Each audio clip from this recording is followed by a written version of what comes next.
Buenas noches. El Papa ha muerto a los 84 años y tras 26 años al frente de la Iglesia Católica. Karol Wojtyła, como era su nombre de pila, acaba de fallecer concretamente a las 21:37 horas en su residencia privada en el Vaticano.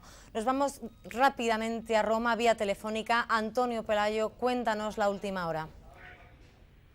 Efectivamente, la noticia acaba de caer hace unos minutos. Han empezado a dar la primera como de forma no oficial, pero hace ya algunos minutos las grandes agencias han dado esa noticia que estábamos esperando, que parecía inminente, que se había ido prolongando, pero que por fin ha llegado. Juan Pablo II, 265 sucesor del apóstol Pedro, ha muerto antes de cumplir los 85 años, en el 26 año de ejercicio de su misión como Papa de la Iglesia Católica. Es una noticia que conmocionará al mundo, que ha causado un enorme impacto en la multitud, que a esa hora mismo estaba celebrando en la Plaza de San Pedro una ceremonia religiosa para pedir la salud del pontífice, y que desde luego va a empezar a conmocionar todos los sectores de la Iglesia Católica en el mundo, los 1.100 millones de católicos, a todos los cristianos que lo consideran un líder religioso que ha favorecido el diálogo entre todas las religiones de la tierra, y que desde luego todos saludarán también al hombre que ha tenido un papel decisivo en la configuración del mundo después de la caída del muro de Berlín, a la que él contribuyó personalmente con su biografía de polaco comprometido con la libertad. Antonio, en el momento en el que se ha conocido el fallecimiento del Papa Juan Pablo II, como nos comentabas, 50.000 fieles estaban concentrados en la Plaza del Vaticano. Suponemos que ha enmudecido la plaza. ¿Cuál es el ambiente que estás viviendo tú allí? Pues y tu propia emoción.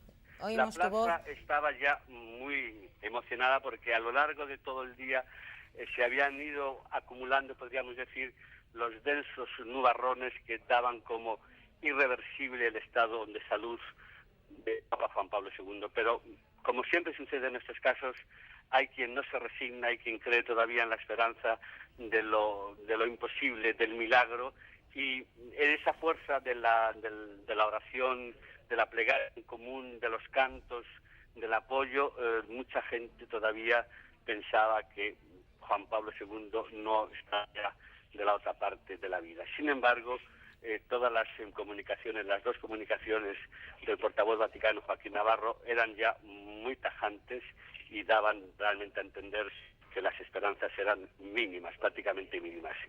Efectivamente, esta vigilia de oración delante de la Plaza de San Pedro, entre las impresionantes columnas de Lorenzo Bernini, ha cambiado de signo.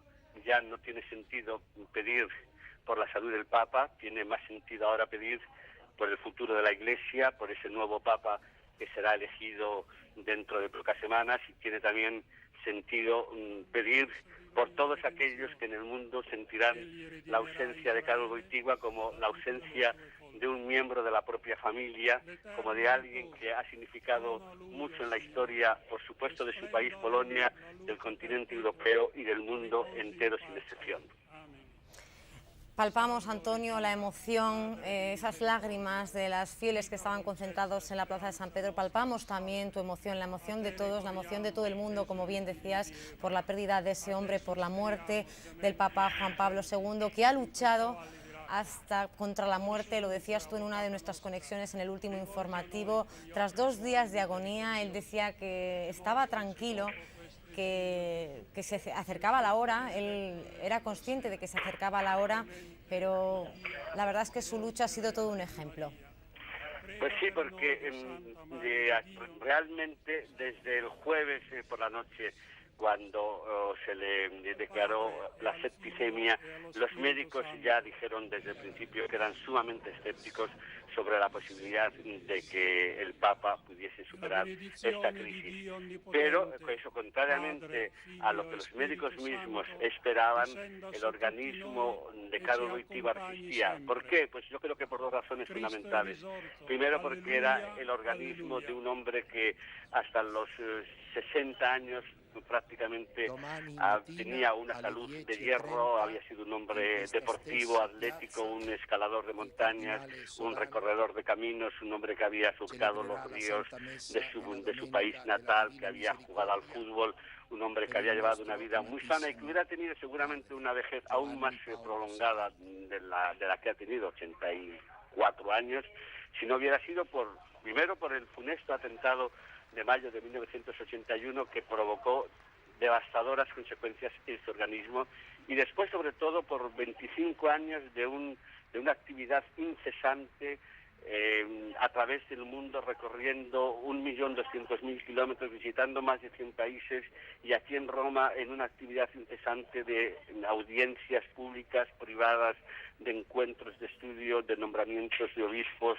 de escritos múltiples, de encíclicas que suman 14 encíclicas, de centenares, miles de discursos, y todo eso efectivamente ese organismo fuerte, atlético del Papa lo ha ido resintiendo.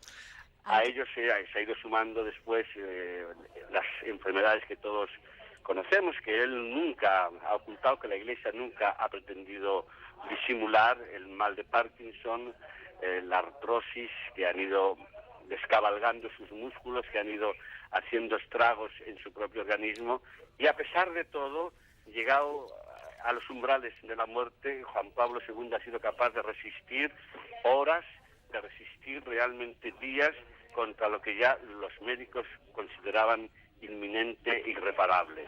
Ha sido un nuevo testimonio, una nueva versión de la predicación de este Papa, que a pesar del dolor, a pesar del sufrimiento, ha querido estar en la brecha hasta el último momento. Antonio, ¿qué va a pasar en las próximas horas? ¿Cuándo se expondrá el cuerpo sin vida del Papa ante los fieles católicos? Y corrígeme si me equivoco, ha sido el cardenal Camillo Ruini, después de que el Camarlengo certificara la muerte del sumo pontífice, quien ha dado la mala noticia, la noticia. Alguien me traiga la bolsa.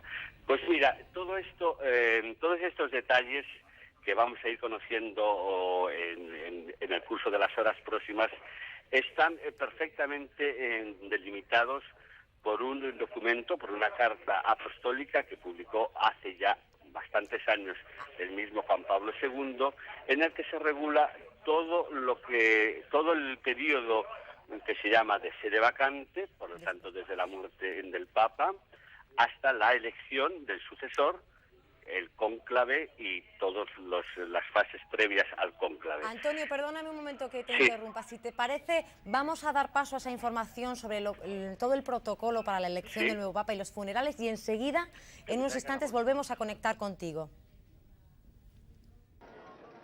A partir de hoy el Vaticano se vestirá de luto. No antes de 4 ni más allá de 6 días. El Papa debe ser enterrado en la cripta de la Basílica de San Pedro, al no ser que Juan Pablo II haya dispuesto en su testamento que sus restos mortales descansen en Polonia, su tierra natal. En esta cripta vaticana están ya enterrados los restos de Pío XII, Pablo VI y Juan Pablo I. El rito que rodea la muerte de un papa prevé que un cardenal, el penitenciario mayor, le vista con los hábitos pontificales para celebrar el entierro. Una vez vestidos, los restos mortales de Juan Pablo II se instalarán en un catafalco en una de las salas del Palacio de Vaticano. De allí se trasladarán a la Basílica de San Pedro, donde serán expuestos para recibir el homenaje de los creyentes antes de la celebración del solemne funeral. El Camarlengo debe velar por la imagen del Papa. Es él también quien tiene que asumir la tarea de destruir el anillo del pescador, utilizado desde el siglo XV como sello que da autenticidad a los documentos papales. La joya está hecha de oro fino y tiene grabado el nombre del Papa que lo usa. También lleva un relieve de la figura de San Pedro pescando en una barca. El pontífice es enterrado con otro anillo de uso habitual y de oro liso que se le pone en la mano derecha. El llamado anillo pontifical pasará al sucesor de Juan Pablo II. Antes del sepelio, el cuerpo del Papa se deposita dentro de 3 ataúdes metidos uno dentro de otro. El exterior es de madera de olmo pulimentada, el del medio de plomo y el interior de madera de ciprés. En el momento de cerrar el ataúd se introduce un pergamino en el que va escrito en latín clásico una relación de los hechos más destacados del pontificado. Junto a los restos mortales se depositan 3 bolsas de piel curtida de color rojo con las monedas de oro, plata y cobre acuñadas durante su mandato. Cuando se cierran los féretros, el cardenal Camarlengo imprime en los extremos con cera derretida el escudo de armas del pontífice.